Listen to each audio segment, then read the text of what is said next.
Halo,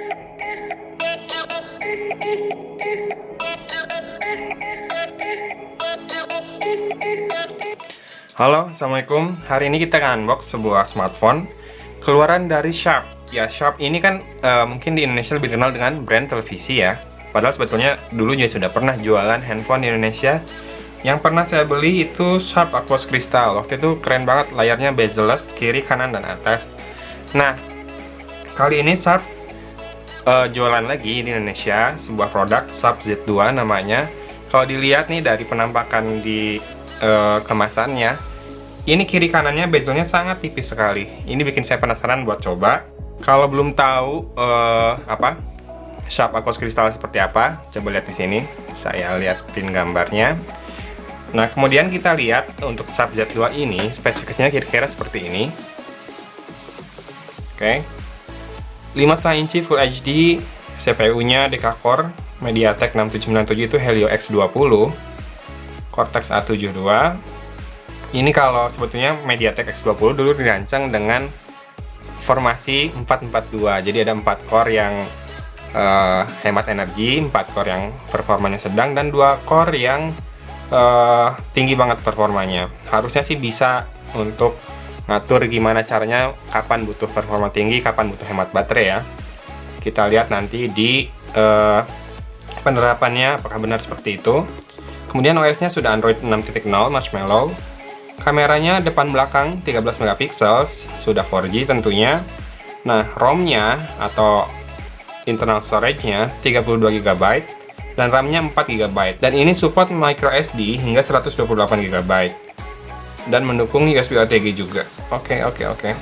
Nah, baterainya 3000 mAh dan ditulisnya dibuat di Indonesia. Tapi kalau di sini di bawah tulisannya assembled in Indonesia. Ini tidak ada keterangannya perusahaan apa yang membuatnya di Indonesia. Jadi saya belum tahu mitra TKDN Sharp Indonesia atau jangan-jangan Sharp sudah full produksi di Indonesia pabriknya. Numpang ke pabrik TV-nya mungkin? Nggak tahu juga. Kita buka saja langsung.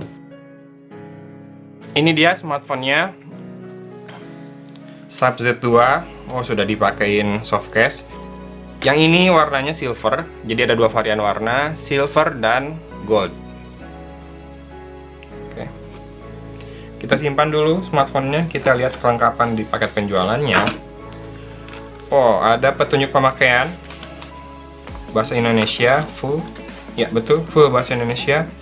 Ada tulisannya Sharp yang sangat familiar karena TV saya Sharp. Kemudian ini ada kepala chargernya. Ini output kepala chargernya 5 volt 2 ampere. Ada kabel data. Dan wow, sudah USB Type-C. Keren. Kemudian juga ada headset, tipenya in-ear. Ini gara-gara saya sering liatin tangan buat dapetin zoom. Orang-orang jadi pada tahu kalau saya SIM yang lain, kiri dan kanan. Kalau yang mau tahu SIM yang lain apa, googling aja ya. Dan ada SIM tray ejector. Nah, ini dia penampakan smartphone-nya. Kalau lihat di penampakan layar mati gini, kelihatannya sangat-sangat bezel-less kiri dan kanan. Tapi nanti kita harus cek waktu layarnya menyala. Kemudian ini, oh bukan screen protector kayaknya. Ini hanya plastik pelindung selama dalam kemasan saja. Belum dapat screen protector. Dan ini pinggirannya nggak melengkung 2,5D. Jadi kalau mau pakai tempered glass bisa penuh nantinya. Kemudian kita buka belakangnya juga. Oh, lumayan kece. Walaupun desainnya cukup mainstream ya, dengan desain smartphone zaman sekarang. Ada kamera 13 megapiksel, ada noise cancellation microphone, dual tone LED flash. Dan ini ada fingerprint scanner, bentuknya agak kotak. Agak kurang ke atas deh fingerprint scannernya. Tuh. Nggak tahu kalau ukuran tangannya menentukan juga sih. Cuma kalau kayak gini, jadi waktu mau nge-scan fingerprint harus agak ditekuk jarinya. Kemudian ada logo Sharp, dan di sini ada stiker IMEI. Di sisi kanan ada tombol volume rocker di atas dan tombol power di bawah. Ini powernya. ada kayak teksturnya. Kalau dicapai dengan jari masih enak, tapi yang volume agak ketinggian. Sisi kiri hanya ada SIM tray. Nah, di sisi atas ada port audio 3,5 mm, dan ini ada bagian yang hitam ini kayaknya sih infrared, tapi nanti kita harus cek lagi ya pas kita nyalakan. Di sisi bawah ada mikrofon, port USB Type-C, dan loudspeaker. Sini ada 2 buah baut yang ininya untuk pencangnya. Kemudian kita lihat chamfered metal di sekeliling pinggiran back covernya dan juga di sekeliling bagian depannya. Kita lihat slot SIM cardnya hybrid, 2 nano SIM atau 1 nano SIM dan 1 micro SD. Dan langsung kita nyalakan saja.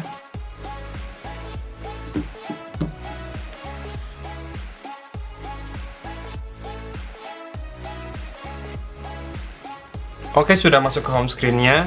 Sayangnya pas layar menyala kita lihat ada bezel atau frame di kiri dan kanannya berwarna hitam, dan di atas bawah juga walaupun nggak setebal kiri kanan. Frame ini mungkin masih dibutuhkan untuk konektor ke displaynya. Nah, home screen-nya ini agak unik karena kita lihat di sini ada 3 buah titik indikator nih, dan ini di scrollnya ke bawah, tapi masih bisa di scroll ke samping juga. Tuh, jadi kayak ada 2 set home screen yang masing-masing dapat di scroll ke bawah. Kemudian dari tadi tampilannya kayaknya stok Android, mungkin dengan sedikit penyesuaian. Kita lihat about-nya, ya masih marshmallow. Kemudian kita coba kameranya aja langsung.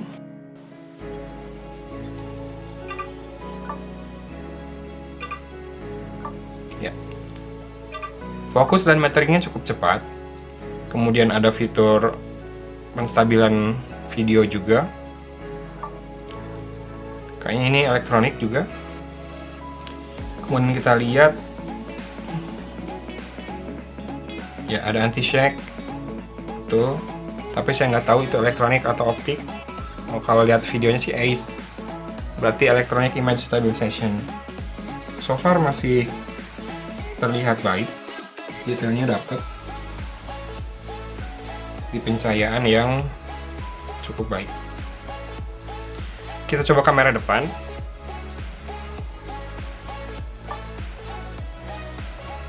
Tanpa mode beautification,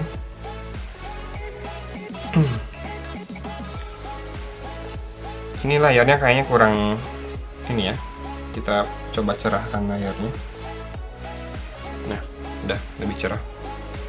Nah, ini contoh hasil kamera depannya 13 MP.